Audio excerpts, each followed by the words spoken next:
Shalom Bapak dan Ibu yang diberkati Tuhan, Jemaat GKJ Mojosongo yang berbahagia. Bapak dan Ibu, pada sore hari ini kita akan bersama-sama mengikuti persekutuan doa yang kelima dalam menghayati sengsara Yesus. Adapun tema kita adalah Aku haus. Bapak dan Ibu yang diberkati Tuhan, sebelum memulai persekutuan doa ini, marilah kita bersama-sama berdoa menghadap Tuhan. Saya hantarkan. Tuhan Allah Bapa kami yang bertata di kerajaan surga yang mulia, Tuhan yang kami sembah dalam Yesus Kristus, terima kasih Tuhan telah Engkau berkati kami dengan kesehatan, kebahagiaan, maupun kegembiraan dalam kehidupan kami sehari-hari. Ya Tuhan, kami Jemaat GKJ Mojosongo akan bersama-sama Tuhan untuk memahami dan mendalami sengsara Tuhan Yesus melalui persekutuan doa yang kelima ini dengan tema Aku haus. Kiranya Tuhan turut campur tangan dalam persekutuan doa ini sehingga kami semua dapat mendengarkan firman-Mu, mendengarkan apa yang Engkau perintahkan kepada kami, dan selanjutnya kami dapat melaksanakan dalam kehidupan kami sehari-hari. Berfirmanlah ya Tuhan, kami siap mendengar. Haleluya, amin. Bapak dan Ibu yang diberkati dan mengasihi Tuhan, pada persekutuan doa yang kelima dengan tema Aku haus akan dilandasi oleh firman Tuhan yang terambil dari Yohanes 19 ayatnya yang ke-28 sampai dengan 29. Saya bacakan firman Tuhan.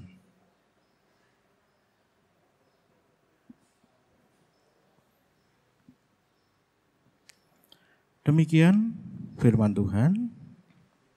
Sesudah itu, karena Yesus tahu bahwa segala sesuatu telah selesai, berkatalah ia, supaya genaplah yang ada tertulis dalam kitab suci, Aku haus.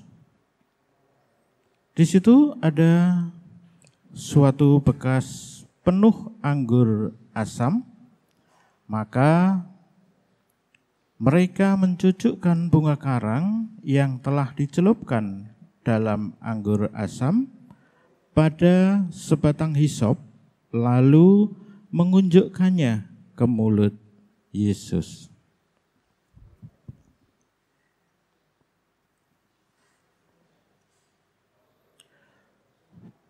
Bapak dan Ibu yang diberkati Tuhan, pada masa persekutuan doa yang kelima ini, kita diajak untuk bersama-sama merenungkan perjalanan dari kisah Tuhan Yesus dari sengsara sampai dengan wafat di kayu salib.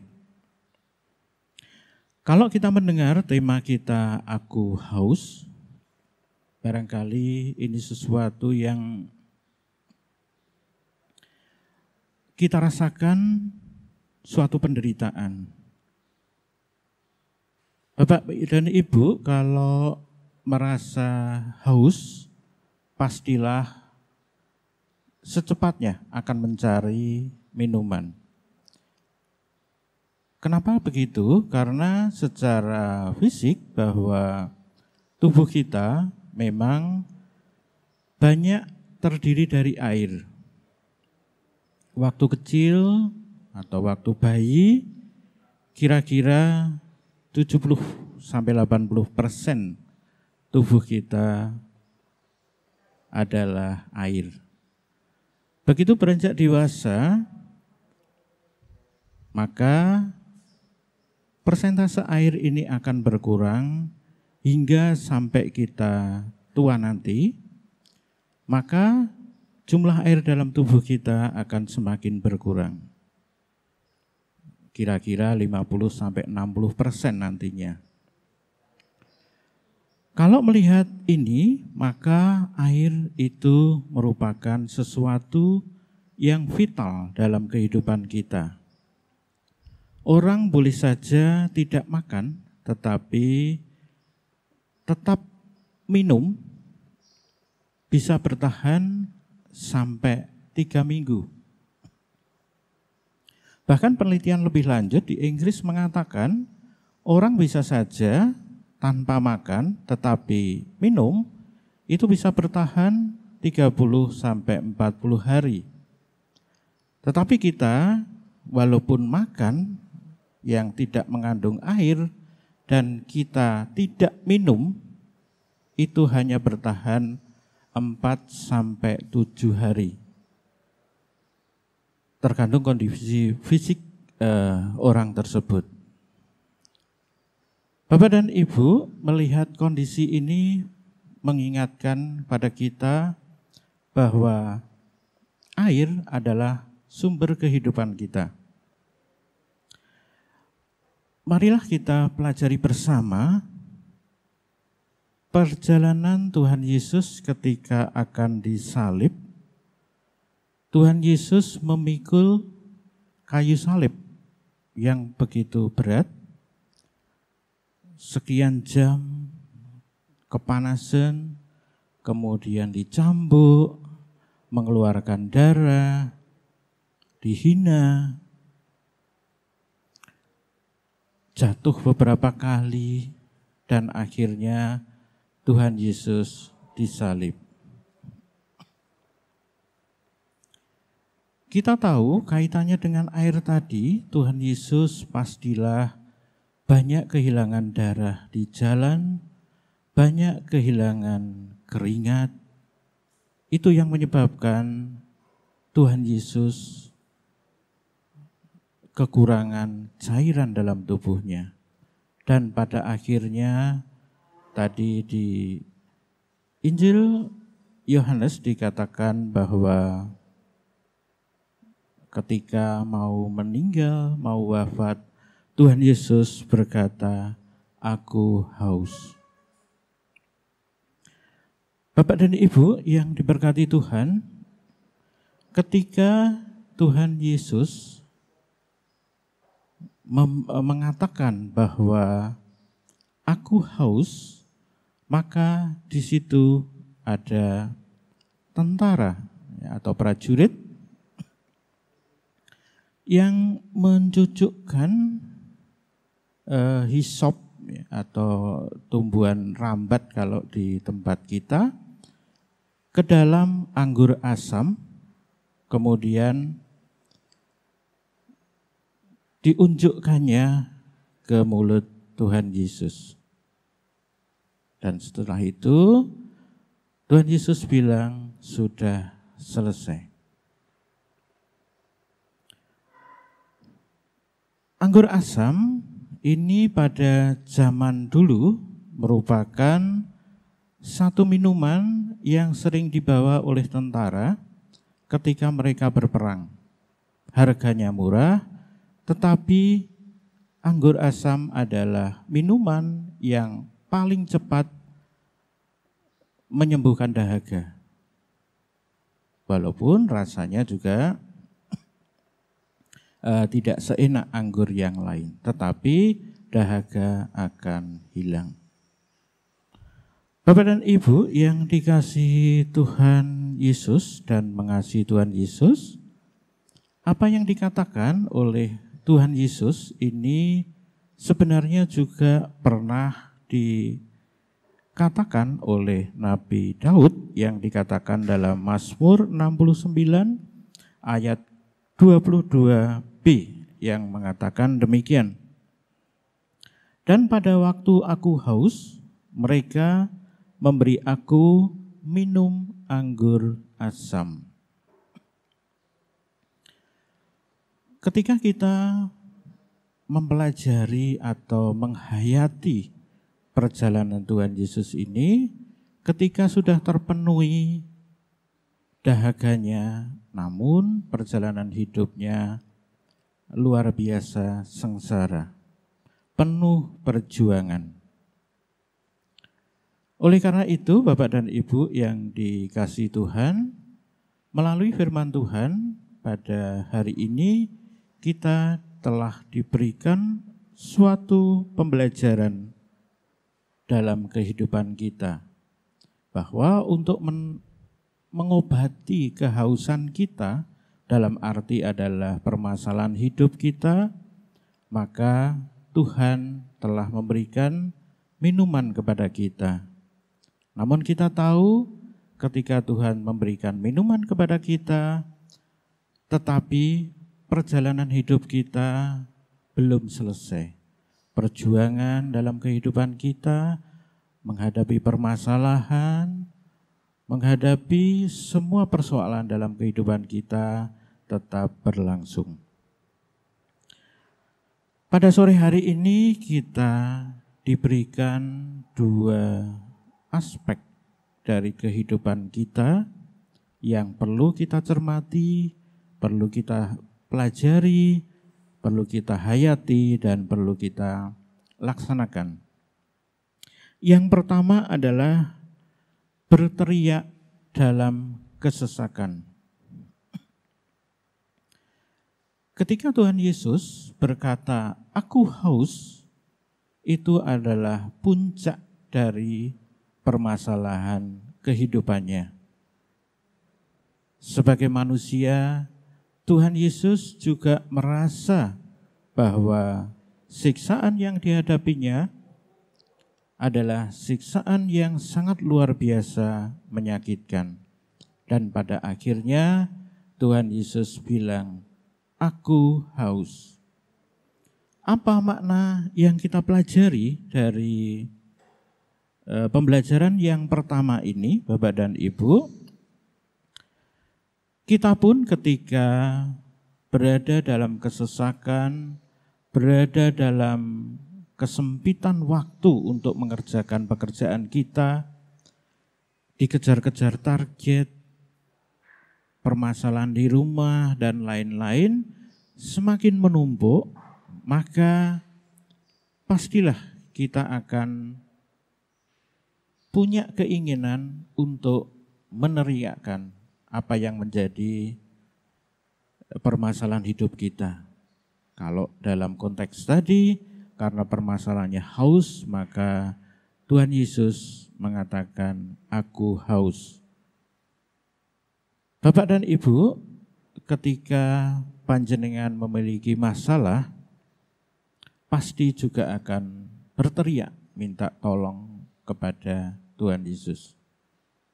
Demikian juga saudara-saudara kita yang lain, ketika ada yang dalam keadaan permasalahan, barangkali ekonomi, kesehatan, perlulah kita mendengarkan dan membantu mereka, seperti tentara yang tadi berusaha sebisa mungkin mengambil anggur asam untuk diberikan kepada Tuhan Yesus. Semampu kita, sekuat kita, sebisa kita, marilah kita bantu sesama kita yang membutuhkan. Pelajaran yang kedua yang kita bisa ambil dari persekutuan doa yang kelima ini adalah melepas dahaga. Bapak dan Ibu yang dikasihi Tuhan, apa yang terjadi ketika Bapak Ibu berdoa dengan sepenuh hati, memohon kepada Tuhan untuk menyelesaikan masalah panjenengan semuanya, itu sebenarnya adalah bentuk dari teriakan kita ketika kita ingin lepas dari penderitaan itu. dan Tuhan akan memberikan kita jalan keluar, itu ibarat anggur asam yang diberikan Tuhan Yesus. Tetapi perlu diingat Bapak dan Ibu bahwa perjalanan hidup kita tidak hanya memperoleh anggur asam itu saja atau hanya melepas dahaga saja, tetapi kita terus berkarya di hadapan Tuhan. Setiap kita berkarya, maka rasa haus ini akan selalu muncul. Tetapi kita tidak perlu khawatir bahwa Tuhan Yesus selalu ada pada kita dan akan memberikan air kehidupan untuk kita semuanya. Sampai akhirnya nanti kita sudah selesai menjalankan tugas yang diberikan Tuhan Yesus kepada kita semuanya, yaitu berpelayanan dan mewartakan Injil. Demikian peringkasan dari persekutuan doa kelima kita. Bapak dan Ibu jemaat yang dikasihi Tuhan, selamat melayani Tuhan Yesus, selamat melayani warga, selamat melayani warga sekitar. Tuhan Yesus memberkati. Haleluya. Amin. Bapak dan Ibu yang dikasihi Tuhan, mengakhiri persekutuan doa yang kelima ini, marilah kita tutup dengan berdoa. Saya hantarkan. Puji syukur kami haturkan kehadirat-Mu Tuhan, karena Tuhan telah membimbing kami bersama, Tuhan telah memberkati dan mendampingi kami semuanya dalam mengikuti persekutuan doa yang kelima ini. Banyak pelajaran yang kami perlu renungkan dari persekutuan doa yang kelima ini ya Tuhan, bahwa di kehidupan kami ada dua hal yang penting, yaitu bekerja di ladang Tuhan dengan risiko penuh kehausan, tapi kami percaya Tuhan telah berjanji untuk selalu memberikan air kehidupan untuk kami. Dan yang kedua, bahwa Tuhan telah memberkati kami dengan kehidupan ini. Oleh karena itu kami punya tugas Tuhan untuk selalu melayani masyarakat di sekitar kami, baik itu dalam bergereja ataupun melayani jemaat dan juga masyarakat di sekitar kami. Kami percaya Tuhan akan memberikan kekuatan kepada kami agar kami dapat melaksanakan seperti Tuhan Yesus yang telah berkorban kepada kami dengan hati yang tulus dan niat yang baik. Tuhan, kami juga berdoa untuk memberikan kekuatan kepada kami semuanya, agar kami bisa saling mendoakan, saling menguatkan satu sama lain dalam kami mengemban tugas yang telah diberikan Tuhan Yesus kepada kita, yaitu untuk memberitakan firman Tuhan, bersaksi, bersekutu, dan melayani. Kami percaya Tuhan akan mengabulkan doa kami, dan dalam nama Tuhan kami Yesus Kristus, Juru Selamat kami yang hidup, doa ini kami panjatkan. Haleluya. Amin.